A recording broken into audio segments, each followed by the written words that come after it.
안녕하세요. 자, 신이 없는 세상 오늘 33강 하겠습니다.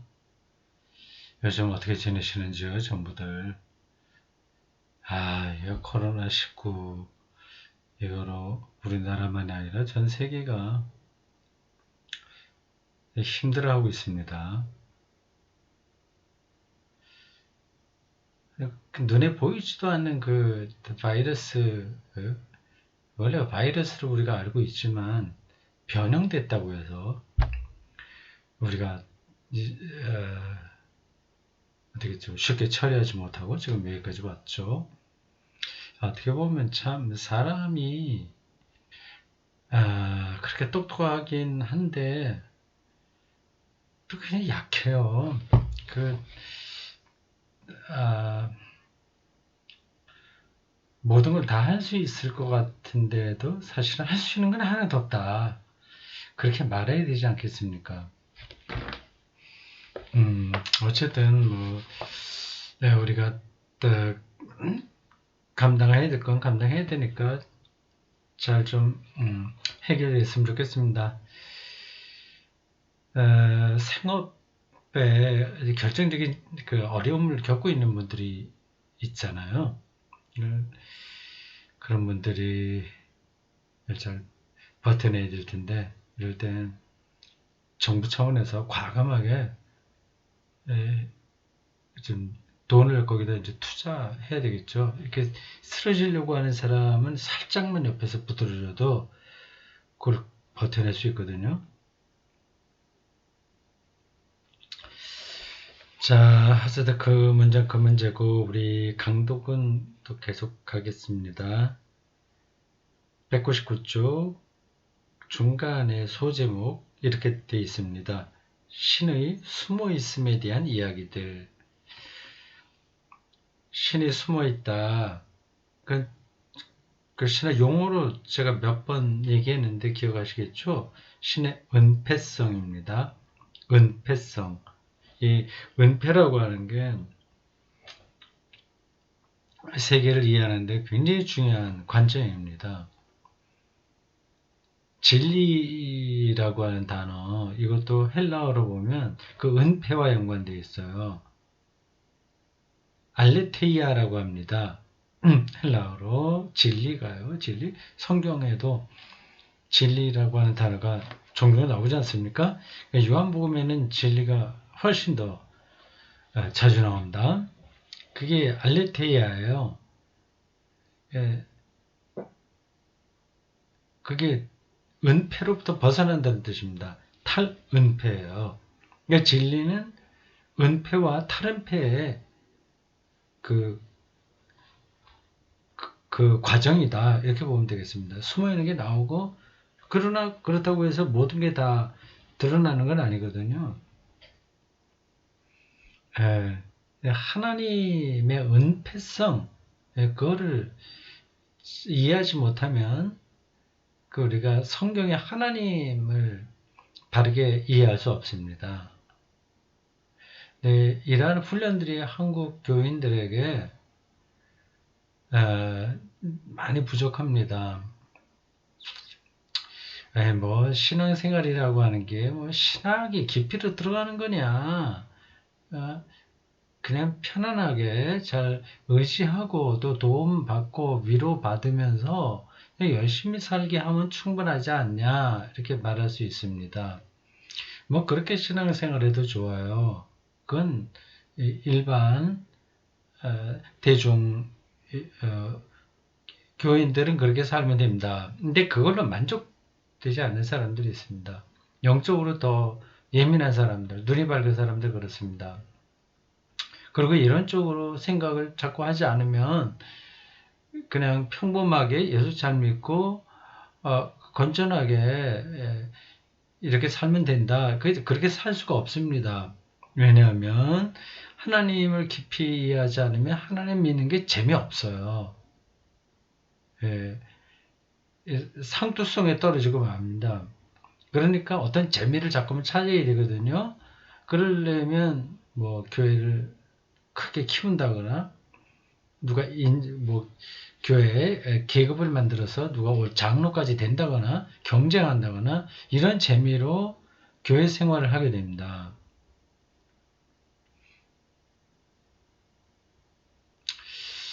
하여튼 그런 문제들이 있으니까 우리는 이러한 책을 통해서 그 신앙의 깊이, 하나님에 대한 경험과 인식의 깊이를 찾아가려고 하는 거죠. 그게 좀 잡히면 그럼 다른 걸 신경 안 쓰고 그 기독교 신앙에 집중할 수 있습니다. 그거는 곧 기독교 교회 생활만 얘기하는 게 아니라 신앙에 집중한다고 하는 거는 생명에 집중한다고 하는 거고, 그거는 우리의 일상에 그대로 나타나는 겁니다. 그러니까 하나님의 은폐성, 그건 생명의 은폐성이고요. 또 역사의 은폐성이 다 연관되는 겁니다. 그 숨어 있다고 하는 사실을 잘 생각하십시오. 그리고 씨앗 속에 뭐가 숨어 있듯이, 그러니까 이런 은폐성, 이거는 그렇게 철학적으로 고급한 그러한 단계에 들어가야만 알 수 있는 게 아닙니다. 지금 바로 말씀드린 일상에서 씨앗이라든지 이런 데서 우리가 실질적으로 느낄 수 있는 겁니다. 그러니까 그런 것들을 세심하게 살피면서 어렸을 때서부터 아이들이 씨앗 속에 생명이 숨어 있구나 하는 것을 느끼게 되는 거죠. 그러면 세상을 더 풍성하게 경험할 수 있습니다. 숨어 있다는 게 얼마나 다행인지 모르겠어요. 자, 다른 얘기가 길어졌습니다. 읽겠습니다. 신이 숨어 있다면 인간은 그 신이 숨어 있다면 요거를요 생명이 숨어 있다면 이렇게 바꿔도 됩니다. 신 하면 생명 생각하셔도 돼요.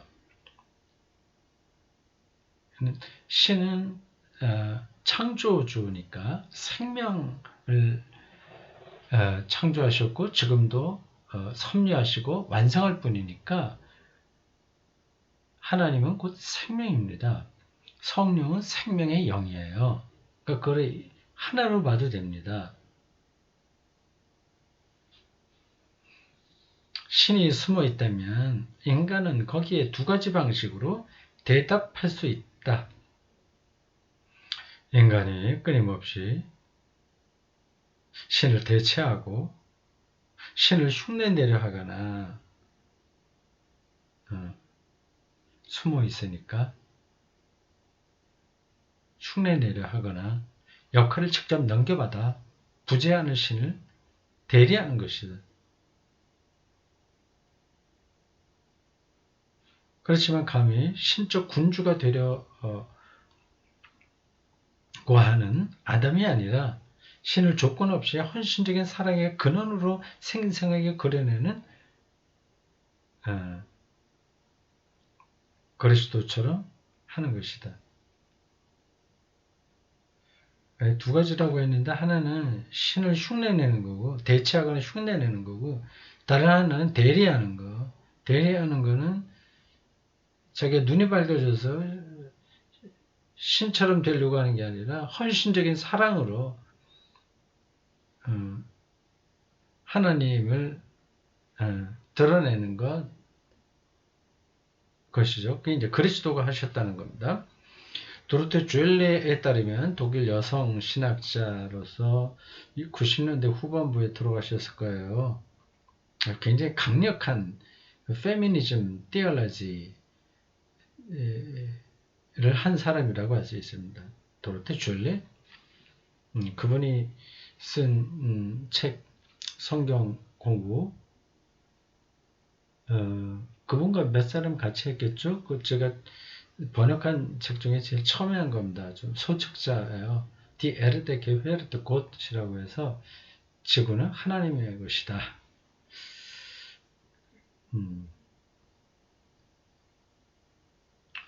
맞겠죠? 내가 또 착각하나? 도로테 주엘레하고 쇼트로프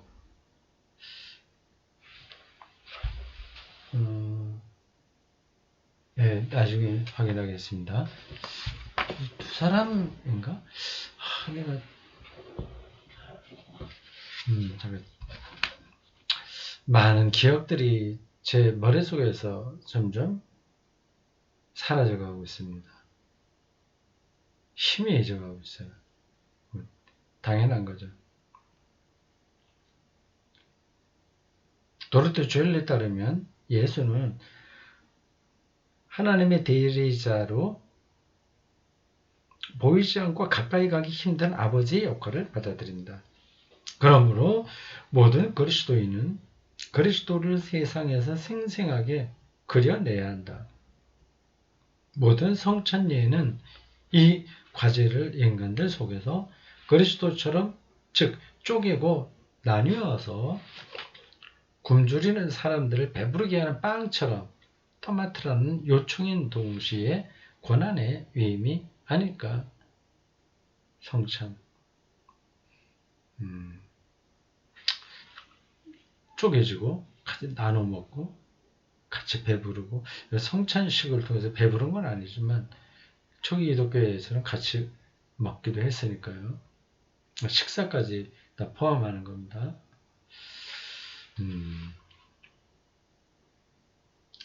숨어있는 시간 동안 신은 인간이 보여주는 믿음과 사랑과 희망의 행위, 인간의 갈망, 인간의 기도에 함께한다.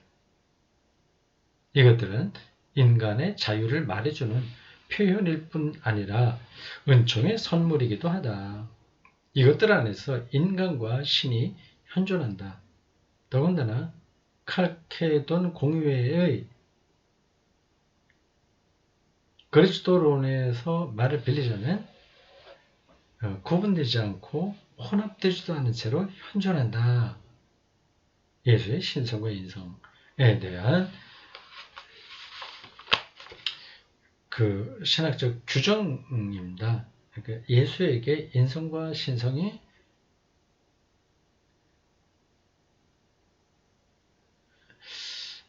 이게 구분되지 않고가 아니라 분리되지 않고라고 해야 될 거예요. 구분은 되죠.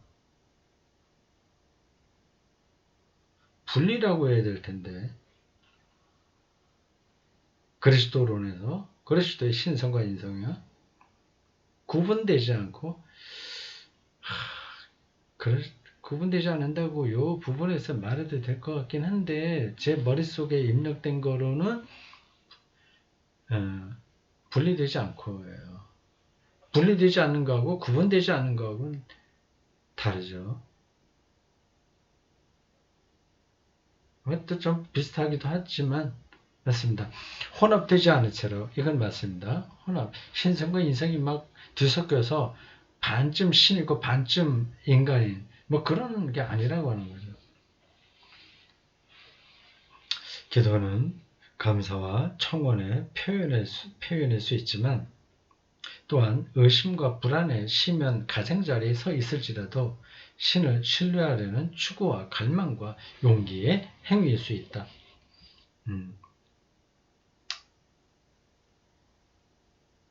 그렇죠. 불안, 불신앙, 의심 그런 것들이 거의 같이 묻어 있어요. 신학적인 글을 읽다가 불안과 의심에 빠져들어 하나님이 가망 없이 사라지는 순간들이 있었지만 가망 없이가 아니라 이게 어쨌든 뭐 하나님이 신학책을 읽다가 보니까 혼란에 빠지게 되거든요. 그럼 이제 그 하나님이 없는 것 같은 느낌 그런 순간들이 있지만 그때도 나는 기도 안에서 하나님을 체험할 수 있었다. 기도는 신앙적 확신 속에서 안식을 찾는 사람들만 하는 것이 아니다. 이게 참 중요한 표현입니다. 믿음이 있을 때만 기도하는 게 아니죠. 신앙인들의 기도 모음집에 불신앙인과 탐색하는 이들의 기도도 함께 수록된다면 그 가치가 아마도 클 것이다. 의심 나오면 의심 나는 대로 기도할 수 있는 겁니다. 종교적 언어의 힘 소제목입니다. 나는 불신앙인들의 희망에 대해 그리고 믿음과 희망의 관계에 대해 높이 평가한 바 있다. 나는 믿음과 희망을 예수의 두 제자 요한과 베드로와 비교했다. 여자들이 예수의 부활이라는 믿기지 않는 소식을 전하자 두 제자는 그 사실을 확인하거나 반박하려고 무덤으로 달려간다. 젊은 요한이 무덤에 앞서 도착했지만 무덤에 먼저 들어가는 건 나이가 더 많은 베드로에게 양보한다. 마태복음에 나온 얘기겠죠. 각주 70.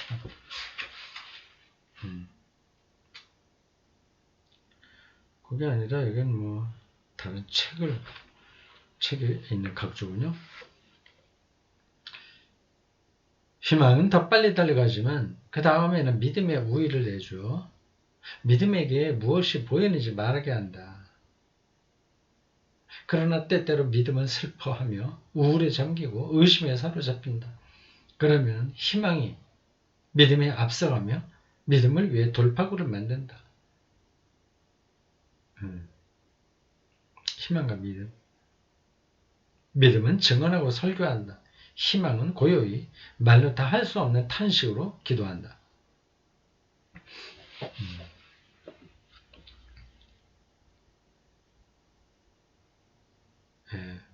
하나님이 숨어 계시니까 이게 늘 믿음이 확고하게 쭉 앞으로 나가지는 못한다는 겁니다. 그럴 때 희망이 돌파구를 열어주는 거죠.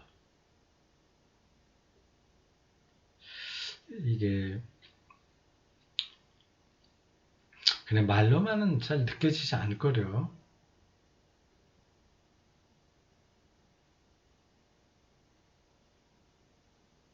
자, 믿음과 희망과 사랑은 서로에게 속해 있다. 그런데 때로는 믿음이 사랑이나 희망에 옮겨 부어져서 그 안에서 익명으로, 즉 암묵적으로 존재한다.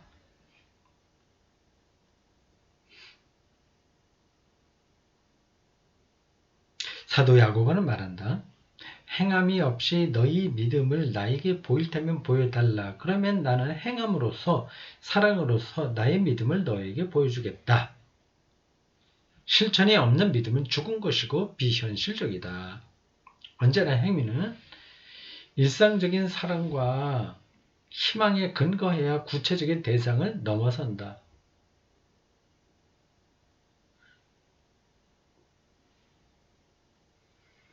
대상을 넘어서 구체적인 대상, 사랑과 희망, 행위가 믿음의 행위가 그만 따로 있으면 안 되고 사랑과 희망이 있어야 내가 어떤 한 사람만 구체적으로 그것만 사랑하는 게 아니라 그를 넘어서서 더 사랑의 세계 속으로 들어갈 수 있다고 하는 겁니다. 그건 뭐 맞는 얘기죠. 다시 말해 대상 앞에 멈춰 서지 않고 보다 깊이 뚫고 들어간다. 그 행위는 눈에 보이지 않고 이름이 없는 것, 뭐라 이름 붙일 수 없는 자석 같은 것, 인간에게 희망과 사랑을 일깨우고 인간을 자신에게 끌어당기는 자석 같은 것을 향해 간다. 불신앙인들의 암묵적 신앙이 존재하는 한편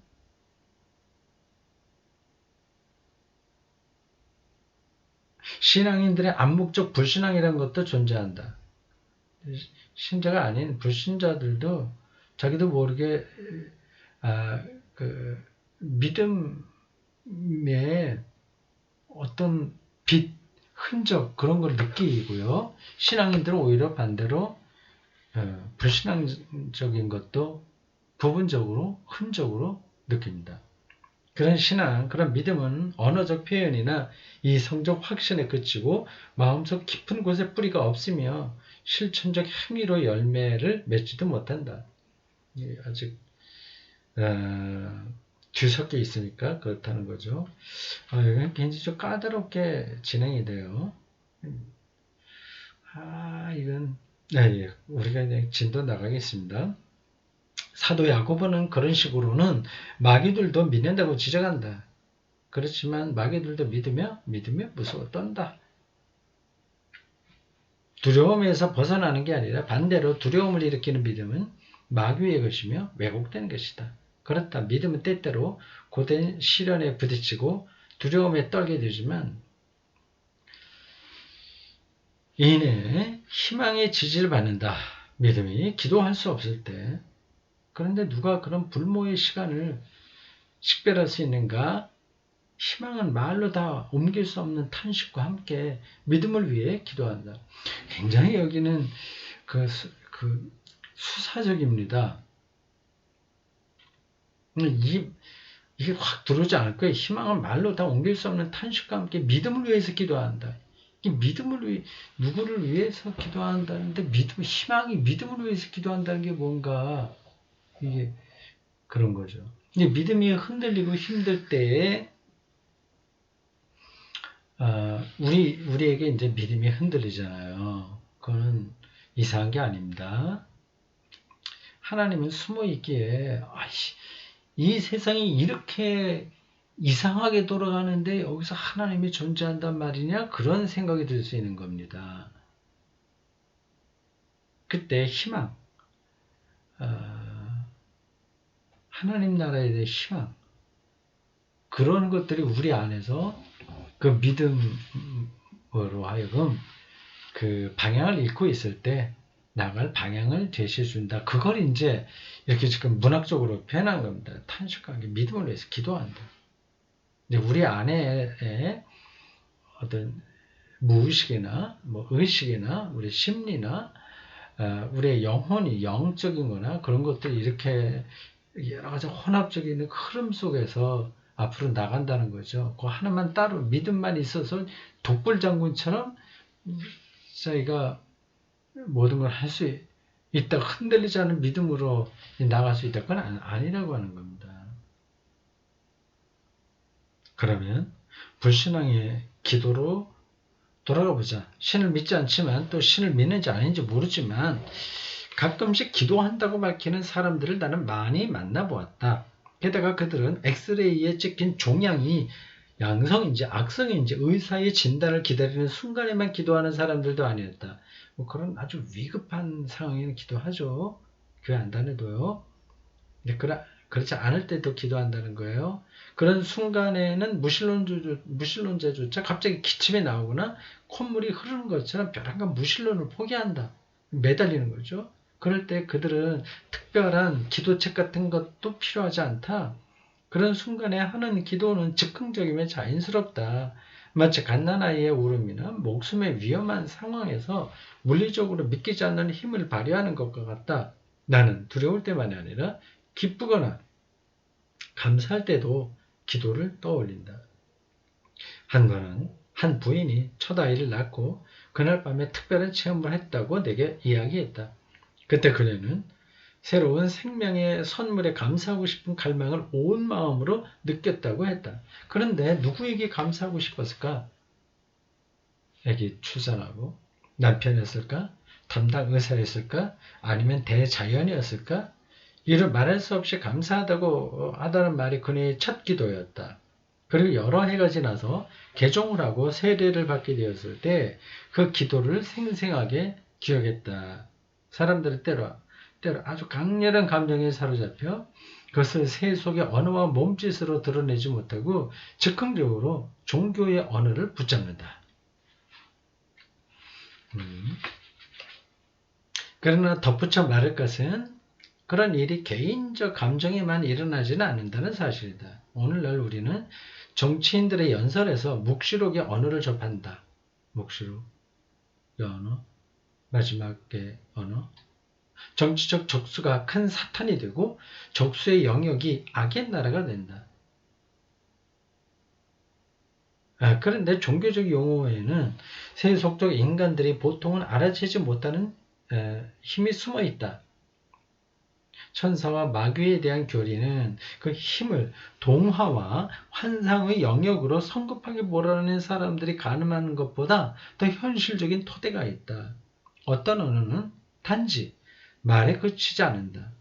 사도 야고보는 혀는 작은 지체이지만 작은 불처럼 큰 숲을 태워버릴 수 있다고 말한다. 그리고 이렇게 또 말한다. 혀도 불입니다. 우리는 공포의 순간과 아름다움의 순간이 있다. 그런 순간에는 하나님의 현존을 어떻게 보느냐와 상관없이 하나님의 이름이 인간의 언어 속에 들어온다. 하나님 맙소사. 하나님 맙소사. 얼마나 끔찍한지요. 오마이갓 이렇게 얘기하지 않습니까? 오마이갓 영어 쓰는 사람들이요. 하나님 정말 아름답습니다. 나는 우리가 그런 순간에 하나님의 이름을 경솔하게 또는 아마도 헛되이 입에 올린다고 생각하지는 않는다. 우리 마음 깊은 곳을 건드리는 힘, 교회 안 다닌다고 하더라도 우리를 전율하게 하는 힘, 우리를 뒤흔드는 힘을 가진 것을 하나님으로 명명할 수 없다면 우리에게 그 단어가 무엇 때문에 있겠는가? 언어 존재론적인 거죠. 그런 언어가 있다고 하는 것은 우리의 영혼 깊은 곳을 전율하게 하는 어떤 경험이 그에게 일어난다는 뜻입니다. 비록 교회는 다니지 않고 하나님을 명시적으로 부르지 않는다고 하더라도 말이죠.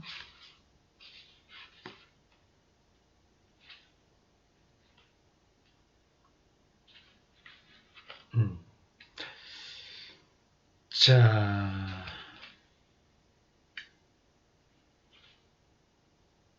네, 그 다음 소제목 용기와 비겁함에 대한 이야기 베드로입니다.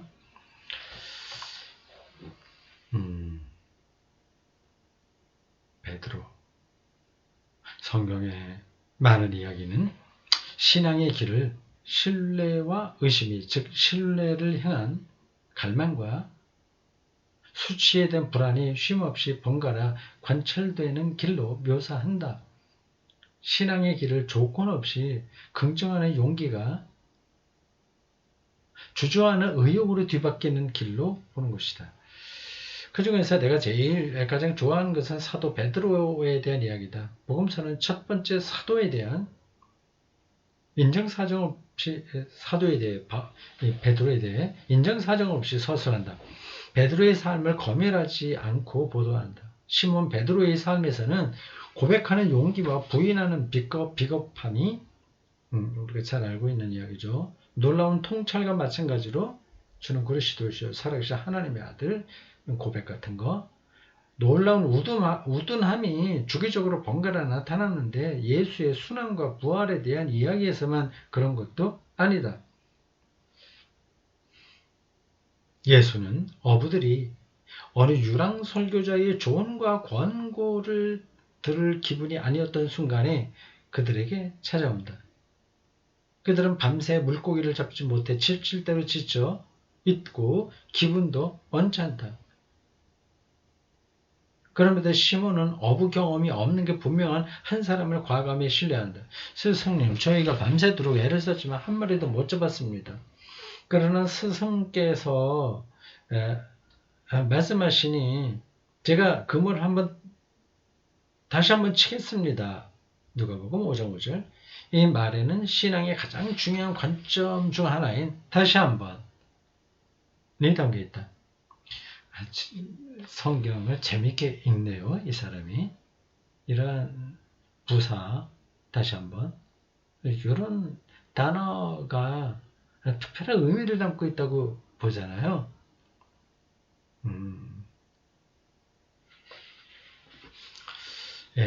실제로 그런지 아닌지는 둘째치고 성경 기자가 그렇게 의도하고 이 단어를 썼는지 안 썼는지는 두 번째 치고 어쨌든 이러한 성경 읽기의 시야 재밌습니다.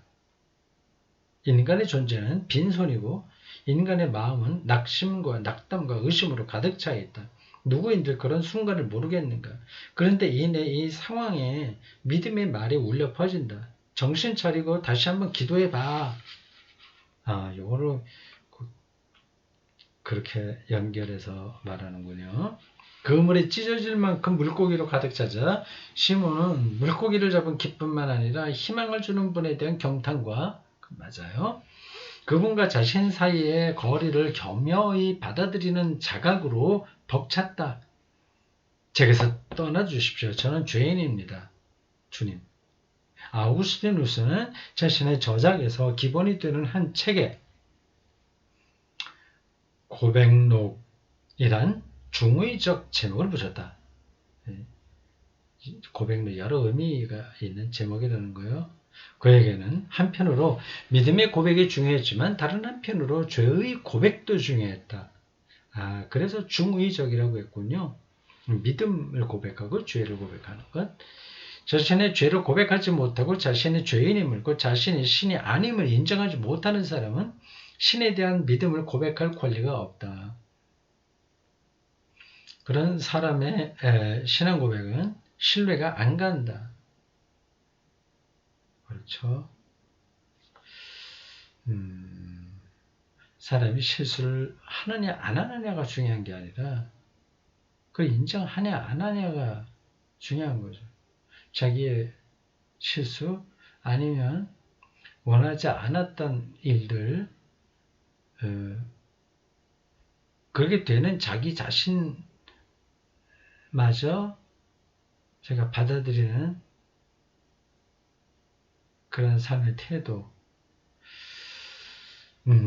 그런 거하고 연관되는 것 같습니다. 하나님과 대등한 입장을 고수한다면 나는 하나도 잘못한 거 없어. 나는 늘 그렇게 참 우아하게 잘 했어. 이게 이제 하나님과 대등해지려고 하는 거거든요. 억지로 노력하면 그렇게 살 수 있는 사람들이 소수는 있긴 있겠죠. 근데 그거는 중요한 문제가 아닙니다. 그러면 나는 하나님을 볼 수 없다. 깊은 겸손이 있어야 곧 나에 관한 진실을 전부 다 수용하는 용기. 자신의 그림자를 인식하고 인정하는 용기가 있어야 하나님을 바라볼 수 있다. 베드로는 하나님을 그 유랑 설교자에게서 체험했다. 그리고 이 체험을 언어나 개념이 아니라 몸짓으로 무릎 앞에 엎드리는 자세로 표현한다. 무릎을 꿇고 자신에 대한 진실을 겸손하게 인정하는 바로 그 순간 베드로는 사명을 받을 수 있다. 그는 스승을 따르고 지금까지의 자기 소명을 다시 따를 것이다. 바다와 바람을 다룬 그의 경험은 이제부터 어부였으니까요. 그가 할 일의 상징이 될 것이다. 그는 사람을 낚는 어부가 된다. 이게 그래 너 죄인인 거 인정을 해야지. 그렇게 하면서 신자들을 이렇게 죄책감에 떨어지게 하는 거, 이러한 본문을 통해서 그건 아닌 겁니다. 이건 깊은 영적 실존, 또 신앙의 본질을 얘기하는 거지. 목회의 편리성을 위해서 상대방을 욱박지르는 태도로 죄인이야 그거를 고백해야 돼 이런 식으로 하는 거는 잘못된 거다.